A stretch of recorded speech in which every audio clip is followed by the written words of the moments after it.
तो दोस्तों आज है देसी फ्राइडे एपिसोड 2 और आज हम कुप्रथा हॉरर सीरीज की कहानी को जानेंगे जिसे छत्तीसगढ़ के कुछ फिल्म मेकर्स ने मिलकर बनाया है। सीरीज को लिखने और डायरेक्ट करने का श्रेय एवी ब्रदर्स को जाता है और इसके डीओपी एंड सिनेमेटोग्राफर हैं आरव। कुप्रथा सीरीज के तीनों एपिसोड्स YouTube पे अवेलेबल हैं, जिसे देखने का लिंक आपको डिस्क्रिप्शन में मिल जाएगा और लगे हाथों आप उनके चैनल को सब्सक्राइब करके उनके और भी कंटेंट को एंजॉय कर सकते हैं। Now, as you all might be knowing कि इस पूरे देसी फ्राइडे सीरीज को हनी गेन स्पॉन्सर कर रहे हैं, तो ऐसे में मैं आपको हनी गेन के बारे में कुछ बातें बताता हूँ। देखो, पैसिव इनकम हम सबको कमाना होता है और ऐसे में हनी गेन की मदद से आप कुछ एक्स्ट्रा पैसे कमा सकते हो, वो भी सिर्फ और सिर्फ अपना इंटरनेट शेयर करके।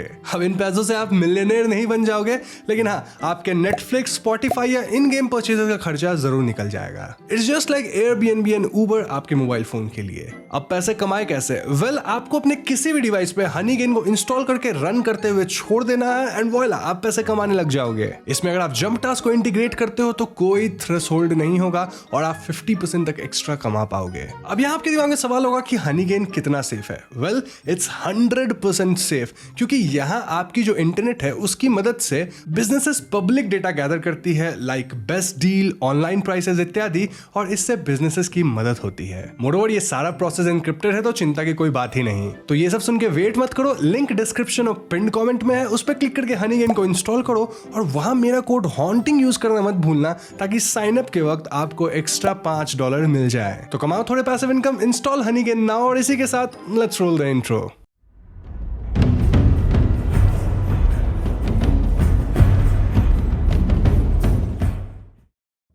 तो सीरीज के ओपनिंग सीक्वेंस में हम एक चोटिल इंसान को देखते हैं जो कि किसी से तो बच के भाग रहा होता है, लेकिन थोड़ी ही दूर जाने के बाद उसे कुछ लोग घेर लेते हैं जो कि अपने चेहरे पे कालिख और रेड डॉट लगाए होते हैं। इन लोगों के हाथ में भाला और कुल्हाड़ियां थी जिससे वो इस भाग रहे इंसान को मार डालते हैं।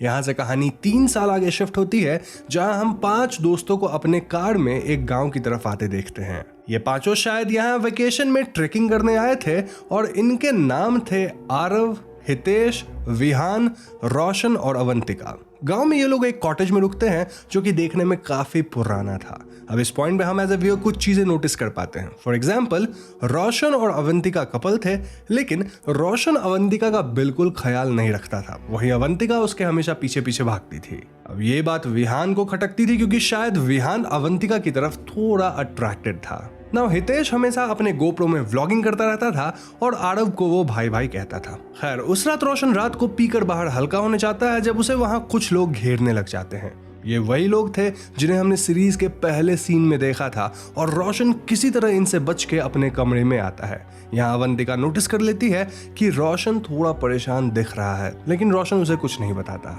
तो अगली सुबह अवंतिका की तबीयत थोड़ी बिगड़ जाती है और रोशन उसका बिना थोड़ा सा भी ख्याल रखे बाहर निकल जाता है। ऐसे में विहान अवंतिका को दवा देता है, जिसके बाद चारों लड़के ट्रेकिंग पे निकलते हैं। जंगल की ओर जाते वक्त इन्हें रास्ते में एक बूढ़ा इंसान दिखता है जो कि आसमान में कुछ तो देख रहा था और सडनली उस बूढ़े इंसान की आंख उजली हो जाती है। इसके बाद ये 4 लोग एक झरने की तरफ जाने लगते हैं और रास्ते में रोशन अपना लाइटर ढूंढने लगता है, लेकिन लाइटर उसकी जेब में नहीं था। ऐसे में वो बाकियों से दूर होकर जंगल में अपना लाइटर खोजता है और थोड़ी देर बाद उसे याद आता है कि उसने अपने शर्ट के पॉकेट में लाइटर रखा था। तो लाइटर मिलते ही वो बाकियों को खोजने लगता है, लेकिन अब तक वो जंगल में अकेला हो चुका था और भटक चुका था। अब अपने दोस्तों को खोजते खोजते रोशन एक छोटे बच्चे को देखता है जो कि ठीक पहले सीन वाले लोगों की तरह अपने शक्ल पे कालिख लगाए हुए था। रोशन इस बच्चे से पूछता है कि क्या उसने 3 लड़कों को यहाँ आसपास देखा है, जिसके जवाब में ये बच्चा कुछ नहीं बोलता। लेकिन अचानक ही वो एक पत्थर से रोशन के सर पे मार देता है, जिससे रोशन लहूलुहान हो जाता है। ऐसे में रोशन इस बच्चे के पीछे भागने लगता है और थोड़ी दूर तक भागा भागी होती है। तभी अचानक हम देखते हैं कि ये बच्चा रुक गया है और बैकग्राउंड में हम रोशन का गला कटते हुए देख पाते हैं। जी हाँ दोस्तों, दरअसल जंगल में एक स्पॉट पे वायर बंधा हुआ था और ये बच्चा तो वायर के नीचे से निकल गया, लेकिन भागते हुए रोशन इसमें फंस गया और उसकी मृत्यु हो गई थी। दूसरी तरफ बाकी के लोग मस्त ट्रेकिंग वगैरह करके वापस भी आ जाते हैं, लेकिन उन्हें कॉटेज में रोशन नहीं दिखता। ऐसे में ये तीनों बॉयज और अवंतिका रोशन को ढूंढने की सोचते हैं, लेकिन जल्दी उन्हें पता लगता है कि उनकी गाड़ी भी गायब है। तो ये देखकर वो लोग अनुमान लगाने लगते हैं कि रोशन में भी अपने पीने वगैरह का जुगाड़ करने गाड़ी लेकर गया होगा। अब दोस्तों, इस पॉइंट पे हमें इन कैरेक्टर्स के बारे में कुछ बातें पता चलती है। फॉर एग्जाम्पल, पास्ट में एक बार रोशन की गाड़ी से किसी इंसान की टक्कर हो गई थी, जिसमें वो इंसान मारा गया था। अब इस दुर्घटना की जिम्मेवार अवंतिका अपने आप को मानती थी, क्योंकि गाड़ी चलाते वक्त रोशन अवंतिका से फोन पे झगड़ा कर रहा था। तो ऐसे में अवंतिका को लगता था कि अगर वो फोन पे ना होती तो शायद ये एक्सीडेंट नहीं भी होता। इस घटना के बाद आज तक अवंतिका को इसके नाइटमेयर्स आते थे।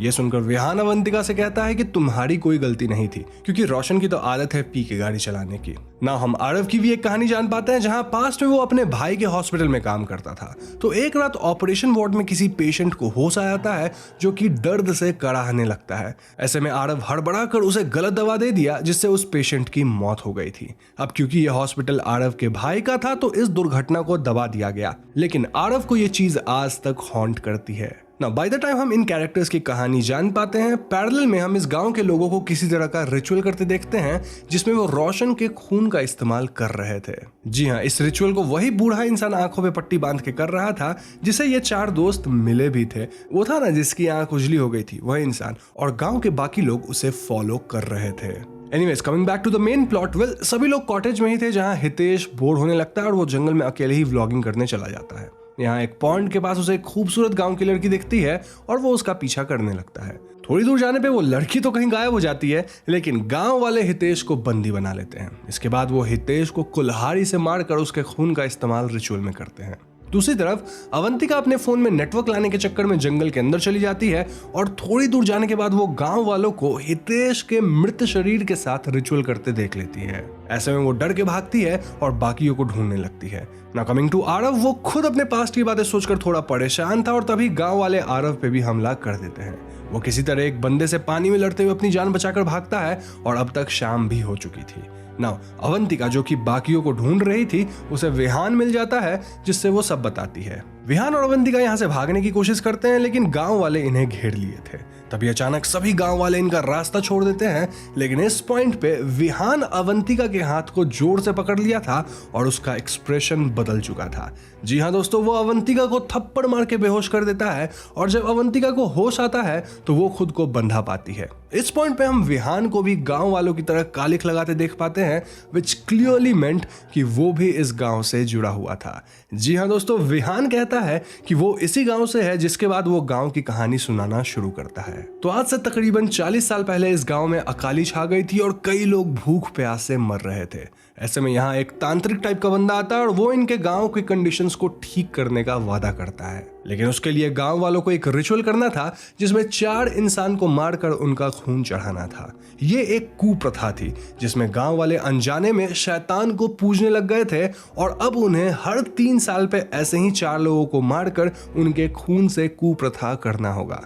अगर वो लोग ऐसा नहीं करेंगे तो गांव वाले फिर से मरने लग जाएंगे। इनफैक्ट इवन इफ गांव वाले यहाँ से चले जाएं, फिर भी उनके ऊपर शाप रहेगा ही और वो जहां कहीं भी हो वहीं मारे जाएंगे। इसी वजह से विहान हर 3 साल पे 4 दोस्तों को यहाँ फंसा कर लाता है, ताकि उनके खून से कुप्रथा हो सके। अब इन बातों के दौरान आरव यहाँ पहुंच जाता है और वो विहान पे अटैक करके अवंतिका के साथ भागने की कोशिश करता है, लेकिन इन दोनों को गांव वाले घेर लेते हैं और विहान इन्हें मार डालता है। यहाँ से कहानी फिर से 3 साल आगे जाती है, जहां हम विहान को किसी लड़की के साथ इसी गांव में आते देखते हैं, यानी कि वो नए लोगों को फंसाया है कुप्रथा के लिए।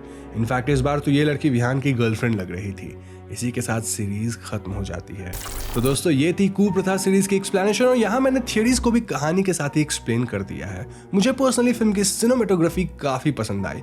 आई मीन नाइट शॉट्स अच्छे थे, जो कि बहुत मुश्किल होता है छोटे फिल्म मेकर्स के लिए, and day shots, colour grading सब कुछ अच्छा था। और आप भी चाहे तो इसे यूट्यूब पे देख सकते हैं, लिंक डिस्क्रिप्शन में है। साथ ही आप उनकी नई सीरीज रसातल भी चेक कर सकते हैं। अब ऐसे ही मैं हर फ्राइडे लोकल क्रिएटर्स को अपने चैनल पे फीचर करने की कोशिश करता रहूंगा। तो अगर आप भी अपनी हॉरर शॉर्ट फिल्म फीचर करवाना चाहते हैं तो मुझे hauntingtube@gmail.com पे अपने फिल्म की डिटेल्स जरूर भेज दीजिएगा। अब फीचर होने के रूल्स जो है उसे मैं ऑलरेडी एक डेडिकेटेड वीडियो में एक्सप्लेन कर चुका हूँ। तो बस आज की वीडियो में इतना ही। वीडियो पसंद आए तो लाइक और शेयर जरूर कीजिएगा। और यहाँ मैं आपको फिर से याद दिला दूं कि इस पूरे सीरीज को हनी गेन स्पॉन्सर कर रहे हैं और इसी वजह से मैं लोकल क्रिएटर्स को फ्री में हेल्प कर पा रहा हूँ। तो आप लोग भी अपना सपोर्ट हनी गेन को दिखाओ। लिंक डिस्क्रिप्शन और पिन कमेंट में है, उस पर क्लिक करो, हनी गेन को जरूर डाउनलोड करो और आप किसी भी डिवाइस पे कर सकते हो। इससे स्पॉन्सरशिप कंटिन्यू रहेगी और सीरीज भी चलती रहेगी। जाने से पहले हमारे चैनल को सब्सक्राइब करके बेल आइकन को जरूर दबा दीजिएगा, क्योंकि हम अपने चैनल पे ऐसे वीडियोस लाते रहते हैं। पीस।